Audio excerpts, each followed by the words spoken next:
Welcome everyone, I'm Dale and this is Cinema Historia. A determined son, a fur coat, and a mistaken mistress.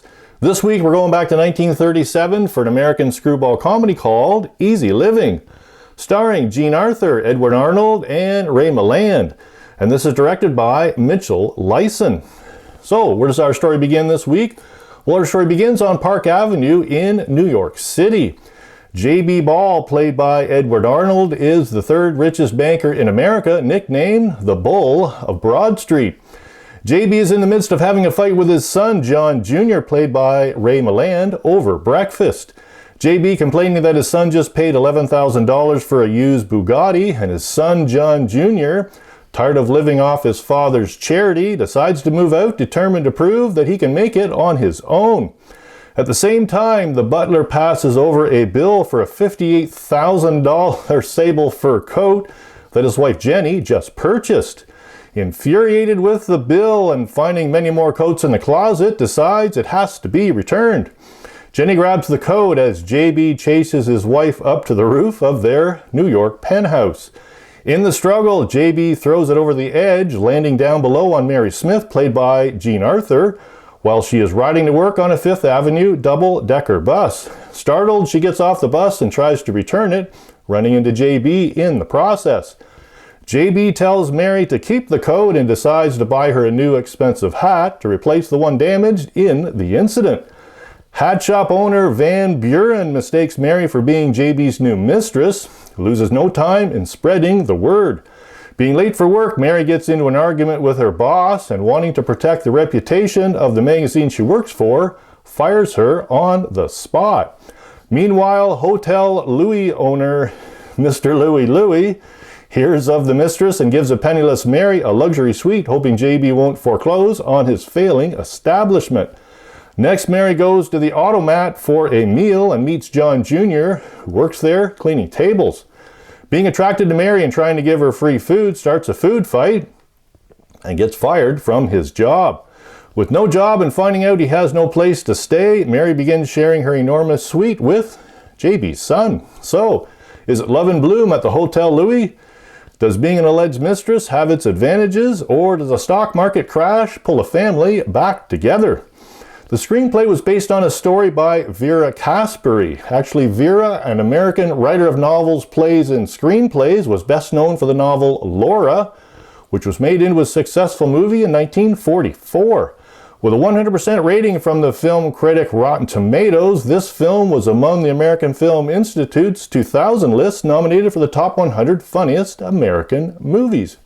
In fact, Ralph Ranger and Leo Robin composed the song Easy Living for the film, and it has since become a jazz standard made famous by Billie Holiday, Ella Fitzgerald, and many other jazz singers. Pretty neat.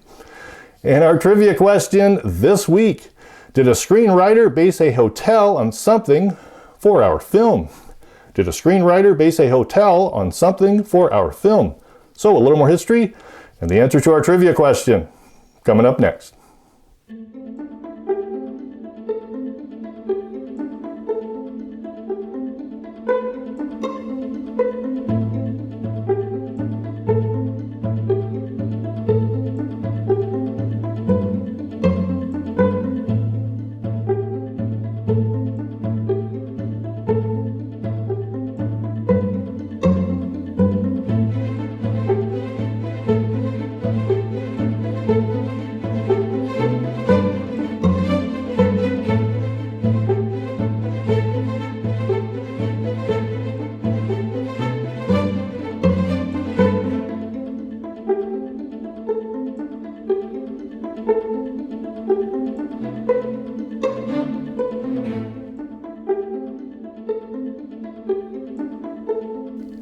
This week for history, we're going to talk about the man that wrote the screenplay for our film, Preston Sturges. So, Preston Sturges was an American playwright, screenwriter, and film director. Sturges took the screwball comedy format of the 1930s to another level, writing dialogue that is often surprisingly naturalistic and mature. Born August 29, 1898 in Chicago, Illinois, Sturges as a young man bounced back and forth between Europe and the United States, spending much of his childhood and youth in France, where he became fluent in French. In 1916, he became a runner for New York stockbrokers, and the following year enlisted in the United States Air Service. While at camp in Texas, Sturgis wrote an essay, 300 Words of Humor, which became his first published work. Returning from camp, Sturgis picked up a managing position at the d'Este Emporium in New York, and after 8 years, in 1928, Sturgis turned his attention to playwriting. Within 2 months, he had written his first play named The Guinea Pig, which appeared in Massachusetts that same year. The play was a success, and the same year also saw the opening of Sturgis's second play, the hit Strictly Dishonorable. Written in just 6 days, the play ran for 16 months and earned Sturgis over $300,000 and attracted interest from Hollywood, and he was writing for Paramount by the end of the year. After the success of Easy Living in 1937, he accomplished his goal in 1939 by trading his screenplay for The Great McGinty to Paramount in exchange for a chance to direct it. In 1940 he did, and Sturgis won the first ever Academy Award for writing original screenplay for The Great McGinty, at which time he was one of the highest paid men in Hollywood. He also received 2 Screenwriting Academy Award nominations in 1944 for Hail the Conquering Hero and The Miracle of Morgan's Creek. Preston Sturgis wrote and directed other such classics as The Lady Eve in 1941, Sullivan's Travels in 1941, and The Palm Beach Story in 1942. 3 of my favorites. In 1975, he became the first writer to be given the Screenwriters Guild's Laurel Award, and he has a star dedicated to him on the Hollywood Walk of Fame. Pretty neat. We're not going to get rich by spray painting aluminum to look like silver and gold. And the answer to our trivia question this week: did a screenwriter base a hotel on something for our film? Yes.